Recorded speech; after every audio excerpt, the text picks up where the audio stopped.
문종탁TV의 문종탁 변호사입니다. 오늘의 문종탁TV 시사 이슈 바로바로 전공의 분들이 대량 사직하고 있죠. 전공의 분들이라고 하면 General Practitioner, 그러니까 일반의 다음에 인턴 레지던트를 거쳐서 전문의를 하고자 하는 분들을 전공의라고 하는데요. 그 전공의 분들이 대량 사직서를 제출했죠. 정부가 의대 정원을 2,000명 확대하겠다는 의료 정책과 다른 의료 정책들이 있다 말씀드릴 텐데요. 그런 정책들에 대해서 반대하면서 전공의들이 집단 사직을 한 것입니다. 이에 대해 정부는 업무 개시 명령을 내렸고, 이에 따르지 않으면 형사처벌시키고 의사 면허를 취소시키겠다고 소위 협박하고 있습니다. 제가 변호사니까 여러분들이 문의하시는 사항, 실제 사직한 전공의들을 형사처벌하고 의사면허를 취소시킬 수 있냐? 의사면허를 정지시킬 수 있냐? 그리고 정부가 하는 것이 옳은 것이냐? 법에 따른 것이냐?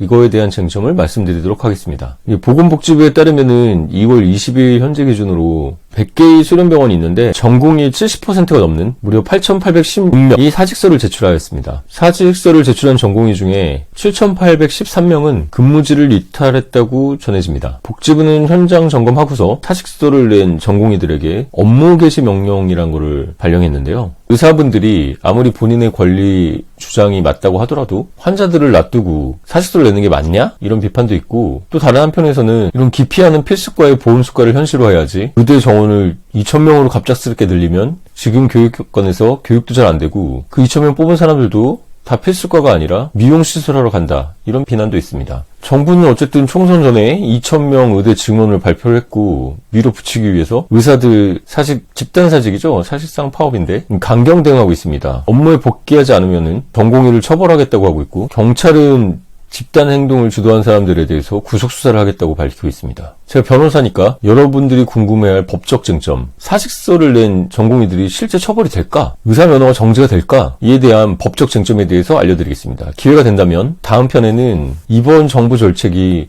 실패할 수뿐이 없는 이유, 의료 문제의 근본적인 해결책에 대해서도 살펴보겠습니다. 먼저 정부는 사직서를 낸 전공의들을 형사처벌하겠다는 입장인데, 대한의사협회는 사직서를 내는 것은 개인의 자유다, 이런 입장입니다. 맞는 얘기죠. 내가 전공의를 할지 말지는 내 자유입니다. 사직서를 못 내게 강요할 수는 없죠. 헌법 제10조가 인간의 존엄인데 그것은 자신의 행동을 자기가 결정할 수 있는 것에서 나옵니다. 자유권이 기본권 중에 가장 기본권이니까요. 그렇기 때문에 내가 더 이상 전공의를 못하겠다 해서 사직서를 내는 것을 처벌하기는 힘들어 보입니다. 사직한 의사가 본인 자유의지로 사직하는 것에 대해서 형사처벌을 할 수 없기 때문에 정부가 든 것은 바로 의료법 제59조입니다. 저희 시그니처죠. 항상 법으로 말하니까요. 보이십니까? 의료법 제59조입니다. 의료법 제59조는 지도와 명령이라는 내용인데요. 보건복지가족부가 또 들어가네요. 보건복지가족부 장관 또는 시도지사는 보건의료 정책을 위하여 필요하거나 국민보건에 중대한 유해가 발생하거나 발생한 우려가 있으면 의료기관이나 의료인에게 필요한 지도와 명령을 할 수 있는데, 바로 보건복지가족부 장관, 시도지사 또는 시장군수구청장은 의료인이 정당한 사유 없이 진료를 중단하거나 의료기관 개설자가 집단으로 휴업하거나 폐업하여 환자의 진료에 막대한 지장을 초래하거나 초래할 우려가 있다고 인정할 만한 상당한 이유가 있으면 그 의료인이나 의료기관 개설자에게 업무 개시 명령을 할 수 있다고 합니다. 이것이 바로 우리가 행정은 법에 근거해야죠. 법치행정이니까요. 의료법 제59조 제2항의 업무 개시 명령입니다. 보건복지부 장관이 하니까 주체는 맞겠네요. 정당한 사유 없이 진료를 중단했냐, 정당한 사유가 핵심이 되겠지만 어쨌든 환자 진료에 막대한 지장을 초래할 우려가 있으면 의료인에게 업무 개시 명령을 할 수 있고, 이 조항을 근거로 업무 개시 명령을 한 것입니다. 그리고 제59조 제3항은 의료인과 의료 개설자가 정당한 사유 없이 위 2항의 업무 개시 명령을 거부할 수 없다고 하고 있습니다. 의료법 제59조에 기해서 업무 개시 명령을 했고 의사들이 정당한 사유 없이 업무 개시 명령을 거부하면 어떻게 될까요? 의료법 제88조 벌칙 보이십니까? 예, 잡다한 다른 조항들은 다 빼고 여기 59조 제3항이 보이십니까? 빨간색으로 제가 표시해놨죠. 업무 개시 명령을 의료인이 거부한 경우입니다. 형량이 어떻게 되나요? 3년 이하의 징역이나 3천만 원 이하의 벌금입니다. 의사 면허 취소에 대한 조문도 보여드리겠습니다. 의료법 제62조 면허 취소를 보면 제1항에 보건복지부 장관이 의료인이 단 각호에 해당하는 경우 그 면허를 취소할 수 있는데, 다만 제1호, 제8호의 경우는 면허를 취소하여야 한다. 할 수 있다가 아니라 하여야 한다네요. 제8조의 각호에 해당하는 경우, 제8조 보이십니까?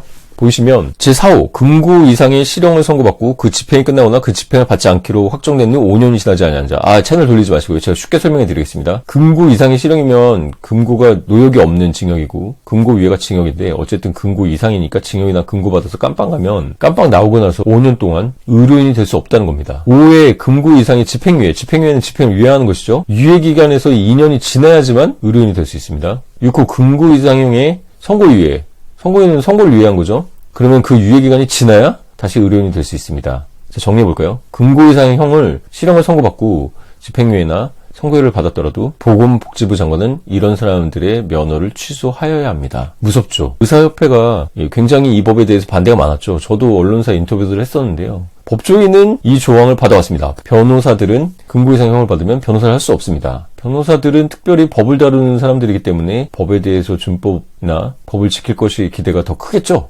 엄결성이라고도 하는데요. 의사들은 사실 국민의 생명과 건강을 다루지만 법을 직접 다루는 사람들은 아니기 때문에 법조인과는 다르게 의료법 위반이나 특정 범죄에 대해서만 실형을 받았을 경우 의사 면허를 취소했습니다. 하지만 이게 개정돼서 지금은 금고 이상 형을 받으면 면허가 취소됩니다. 이게 2023년 5월 19일 날 개정된 걸로 아는데요. 이번 사태를 보고서 이번 의료법 개정이 빅피처가 아니냐 이런 얘기도 있는데요. 그렇다면 대단한 일이죠. 자, 정리해보겠습니다. 그러니까 단순 사직으로 자기가 아파서 힘들어서 이렇게 사직한 거에 대해서 형사처벌은 당연히 할 수 없겠죠. 하지만 살펴본 바와 같이 의료법 제59조 제3항에 따라서 정당한 사유 없이 업무 개시 명령을 거부하면 그때 형사처벌을 할 수 있고 3년 이하의 징역 3천만 원 이하의 벌금인데 벌금이 나오면 다행인데 만약에 실형이 나오고 거기에다가 그 기간 동안 면허가 취소되고 실형은 5년, 집행유예는 유예유예 2년, 선고유예는 선고유예가 끝날 때까지 의사고시를 볼 수가 없습니다. 의료계 파업이 이번이 처음이 아니죠. 의사들의 집단 행동은 2000년에 있었었는데 의약 분업 사태였습니다. 병은 의사에게, 약은 약사에게. 진료와 처방은 의사가 하고 투약은 약사가 하도록 하는 법이었는데 예전에는 병원에서 약도 줬는데 현재는 병원에 처방 좀 받아가지고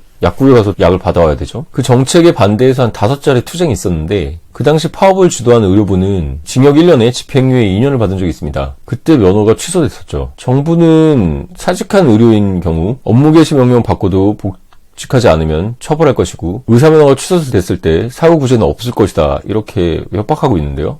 의사들이 형사처벌과 면허 취소를 각오하고 사직서를 제출했을까요? 법률자문을 하고 있다는 변호사들도 있다고 하는데 몇 가지 쟁점이 있기 때문에 이렇게 저항을 하고 있는 것 같습니다. 첫 번째는 의료법에 정당한 사유 없이 이 정당한 사유의 해석에서 의견들이 갈린다는 점입니다. 의료법 제59조 제3항에 정당한 사유 없이 제2항의 명령을 거부할 수 없다고 보이십니까? 정당한 사유가 있다면 업무 개시 명령을 거부할 수 있습니다. 또한 제2항에도 정당한 사유가 있어서 진료를 하지 않거나 휴폐합한 경우에는 업무 개시 명령을 할 수가 없습니다. 정당한 사유는 매우 모호한 표현이죠. 정당한 사유가 어떤 때 진료 중단이 되는지, 어떨 때 명령을 거부할 수 있는지 이런 구체적인 내용이 없습니다. 형벌까지 하는 조문인데 이는 사실 명확성의 원칙에도 좀 반하게 보입니다. 전공의들이 개별로 정당한 사유를 입증한다면 처벌을 피할 수 있을 것으로 보입니다. 의대 정원 확대 반대를 위해서 업무 개시 명령을 거부했다. 이것은 정당한 사유로 보기가 힘들 수 있습니다. 정책에 대한 반대니까요. 하지만 예를 들어서 의사들인데 건강 사유로 내가 너무 힘들고 더 있다가 과로사 할 것 같다. 내가 지금 간 수치가 안 좋았다. 이런 거 입증한다면 건강상 이유로 휴직한다는데 사직한다는데 그거를 처벌할 수는 없겠죠. 때문에 건강상 사유랄지 가정 사유랄지 참작할 만한 사유들을 들으면 법에 따라 처벌은 힘들 수도 있습니다. 대한의사협회는 성명을 내고 전공의들이 사직은 개별적 자유의지다. 헌법상의 기본권으로 이에 대해서 제재할 수 없다는 성명을 발표했다는데요. 의대에도 동맹휴학들을 하고 있죠. 그러고 보면은 이 정책이 좀 잘못되긴 잘못된 것 같습니다. 이 부분 나중에 기회가 된다면 제가 그 이유에 대해서 밝혀보도록 하겠습니다. 전공의들이 사직서를 내고 업무 개시 명령에 거부를 하는데 그래도 버틸 수 있는 또 하나의 법적 쟁점이 바로 송달의 문제입니다. 이는 2000년 의약분업 반대 파업에서 업무 개시 명령이 제대로 송달되지 않았다. 그래서 난 못 받았다. 이걸 증명해서 무죄를 받은 사례가 있기 때문입니다. 당시 투쟁위원장이 지금 성남시장인 저도 개인적으로 만나본 적이 있는데 신상진 성남시장이신데요. 의사 출신이시고 국회의원 하셨었죠. 투쟁 제대로 하셔가지고 1, 2심에서 의료법 위반, 업무방해 이런 걸로 징역 1년에 집행유예 2년이 나왔었습니다. 하지만 대법원에서 업무 개시 명령 송달이 제대로 이루어지지 않았다는 이유로 의료법 위반 혐의 파기환송을 받았습니다. 저도 대법원 파기환송을 받았었죠. 이거 보이십니까? 대법에서 상고로 다투셔야 될 분은 따로 연락 주시기 바랍니다. 이번에는 문자 메시지를 보지 않겠다, 뭐 이런 식으로 송달을 다툰다고 하는데요. 이 방법은 위험할 수 있습니다. 그 이유에 대해서 말씀드리겠습니다. 행정절차법이 2022년 1월에 개정됐기 때문입니다. 신설 조문이 들어갔는데 이것도 비처인가요? 처분은 행정절차법 제24조에 따라서 원칙은 문서로 하게 되어 있습니다. 하지만 행정절차법 제24조 제2항이 보이십니까? 공공의 안전 또는 복리를 위해서 긴급하게 처분할 필요가 있을 때는 문자 전송, 팩스 또는 전자우편 등 문서가 아닌 방법으로 처분할 수 있다는 내용이 신설됐습니다. 현재 정부의 업무 개시 명령이 공공의 안전 또는 복리를 위해서 긴급하게 처분이 필요한 때라는 걸 입증한다면 문자 메시지를 발송한 것이 처분의 효력이 있을 수 있습니다. 의사분들은 주로 SNS에서 송달을 받지 않기 위해서 핸드폰을 꺼놓으라, 뭐 이런 얘기를 한다는데, 이미 업무 개시 명령은 공지의 주주의 사실이 됐고 문자로 발송하는 것이 처분이 된다는 개정 조문이 있으니까 잘 따져보셔야겠습니다. 결론적으로 전공의들이 개인적 사유로 사직을 한 것만으로는 형사처벌을 하기 힘들어 보입니다. 하지만 업무 개시 명령을 바꿔서 정당한 사유 없이 거부한 경우에는 형사처벌될 수 있고, 그 경우는 의사 면허도 취소될 수 있습니다. 하지만 사직 수리를 해버리면 업무 개시 명령이 정당한 게 될까요? 이미 사직된 전공인데 전공의가 아닌데 업무를 다시 개시하라고 할 수는 없겠죠? 그 점 때문에 홍준표 대구시장님 같은 경우는 이 레지던트들의 사표를 수리하라고 하신 걸로도 보입니다. 지금 현재 상태에서 사직서를 수리를 빨리 하는 게 의사협회에선 좋겠네요. 사직서 수리가 안 되면 업무 개시 명령을 거부할 경우 아직 의료인이기 때문에 정당한 사유를 입증하지 못하면 원칙은 형사처벌이 가능하고 금고 이상이 나올 경우 의사 면허가 취소될 수도 있으니 각별히 유의하시기 바랍니다. 이와 관해서 법률적인 상담이나 도움이 필요하신 분들은 위 번호로 연락 주시면 제가 도와드리도록 하겠습니다. 진료비가 유료이듯이 상담료도 유료입니다. 자, 오늘 의사들이 실제 사직서를 제출한 걸로 처벌이 될 수 있을까? 이거에 대해서 정부는 어떤 근거로 처벌을 한다고 그러고 구속수사를 한다고 그러고 어떤 근거로 의사 면허를 정지 취소시킨다고 하는지 조문까지 보여드리면서 상세히 설명드렸습니다. 이러고 보면은 조회수도 안 나오고 사람들 별 관심도 없더라고요. 이거는 의사분들이 주의 깊게 보시고 의사라면 꼭 보시고, 다음은 제가 의료 정책에 대해서 전공의들이 왜 집단 사직을 하게 됐는지, 정부가 2,000명이나 의대 정원을 확장한다는 게 왜 소위 말하는 삽질 정책인지에 대해서 자세히 설명드리고, 그럼 해결책이 뭐야? 이거에 대해서도 영상을 올려보겠습니다. 자, 전공의분들, 사실 인턴 레지던트 기피과에서도 열심히 일하시고 정말 힘드신 분들이죠. 전 세계 마찬가지인 것 같습니다. 미국 드라마 보이십니까? 그레이 아나토미 보면은 힘든 레지던트 전공의들 이 일상들이 그려지고 있는데요. 부디 좋은 취지에서 의료계를 지키기 위해서 하는 이 사직과 이 파업 운동이 본인이나 국민들의 건강에는 큰 해가 없기를 바랍니다. 필요하신 일이 있다면 위 번호로 연락 주십시오. 저는 의사선생님들 편입니다. 지금까지 문종탑TV의 문종탑 변호사였습니다.